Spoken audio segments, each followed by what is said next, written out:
warahmatullahi wabarakatuh. Selamat pagi, salam sehat dan salam semangat kepada Bapak Ibu semuanya, khususnya pengunjung instalasi farmasi Rumah Sakit Umum Daerah Dr. Raden Sujono Selong. Alhamdulillah pada kesempatan hari ini kita akan mengadakan penyuluhan. Penyuluhan kita pada hari ini tentunya akan sangat banyak manfaatnya mengenai obat. Hadir di tengah-tengah kita sahabat-sahabat sehat kita yang memang bertugas di instalasi farmasi, teman-teman apoteker, ada Mbak Wiwi sama Mbak Dwinika sebagai narasumber utama nanti yang akan menyampaikan materi, dan kita juga ada narasumber istimewa dari program studi farmasi yang sedang mengambil praktik di instalasi farmasi, praktek profesi apoteker dari Universitas Mataram. Nanti juga akan menyampaikan materi tentang obat. Adapun materi-materi yang akan disampaikan nanti seperti yang tertera di layar, yang dari Fakultas Farmasi akan menyampaikan materi tentang Ayo Tanya 5O.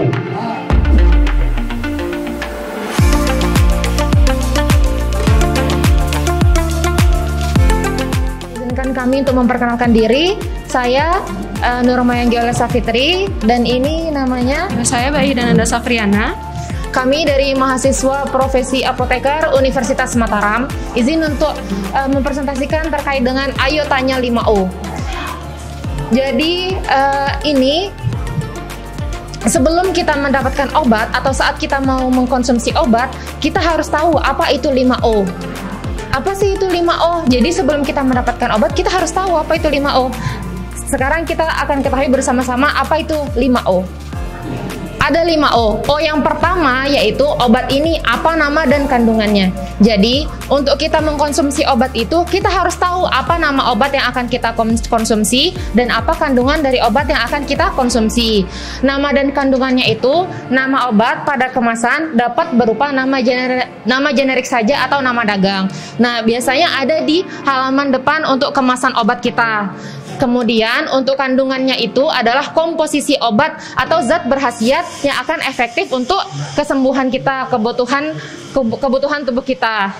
Kemudian untuk O yang kedua ada obat itu apa khasiatnya. Khasiat atau indikasi obat ini adalah efek positif yang telah terbukti dan diharapkan muncul saat pengobatan. Tentunya kita saat mengkonsumsi obat ini mau efektif, mau kita sembuh saat kita mengkonsumsi obat ini. Jadi harus jelas obat apa yang kita konsumsi, dan kita harus tahu apa sih khasiat obat yang akan kita konsumsi ini. Tentu kita tidak mau untuk mengkonsumsi obat yang tidak berkhasiat untuk tubuh kita, seperti itu. Kemudian untuk selanjutnya, baik, untuk yang ketiga, mohon izin Bapak Ibu untuk saya melanjutkan. Yang ketiga yaitu obat ini berapa dosisnya. Seperti yang telah dijelaskan oleh teman saya tadi, yang pertama kita harus mengetahui namanya dulu, kemudian kandungannya apa. Selanjutnya kita juga harus mengetahui khasiatnya apa. Nah, yang ketiga ini kita juga harus mengetahui obat ini dosisnya berapa. Jadi dosis ini merupakan takaran untuk menghasilkan khasiat yang diharapkan pada satu kali penggunaan atau interval waktu yang ditentukan. Jadi kita harus mengetahui berapa dosis yang bisa kita minum untuk mendapatkan khasiat dari obat yang kita minum. Jangan sampai misalnya kita minumnya kelebihan, nanti bisa jadi overdosis, atau mungkin kita minumnya tuh kurang dari dosisnya, nanti bisa jadi kita tidak bisa mendapatkan khasiat yang kita harapkan dari obat itu. Dosis ini juga bisa kita tentukan berdasarkan usia, berdasarkan berat badan, sama berdasarkan kondisi tertentu. Jadi misal Bapak Ibu yang dewasa itu pasti dosisnya akan berbeda dengan dosis anak-anak.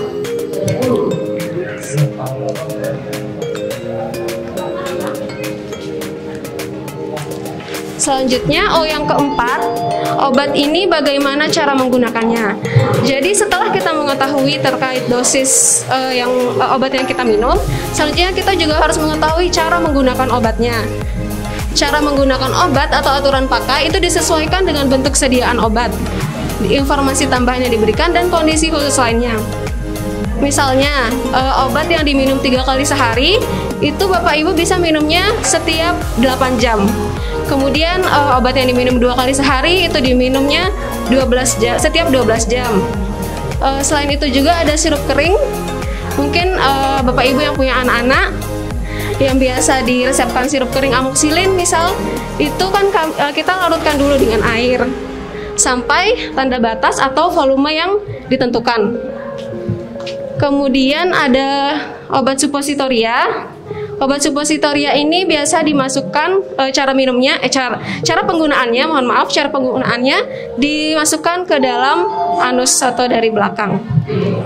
Kemudian ada lagi obat yang diminum sebelum makan, atau obat yang diminum sesudah makan, atau bahkan ada obat yang diminum saat makan.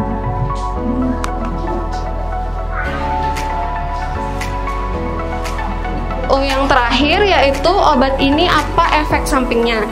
Jadi sebenarnya setiap obat itu ada efek sampingnya tersendiri. Efek samping adalah setiap kemungkinan efek tambahan obat yang seringkali merugikan atau tidak kita harapkan. Contohnya mungkin Bapak Ibu sering minum obat pilek. Obat pilek itu salah satu kandungannya di dalamnya itu ada namanya CTM. CTM itu yang bisa menyebabkan kita mengantuk. Jadi mengantuk itu adalah efek samping dari CTM itu.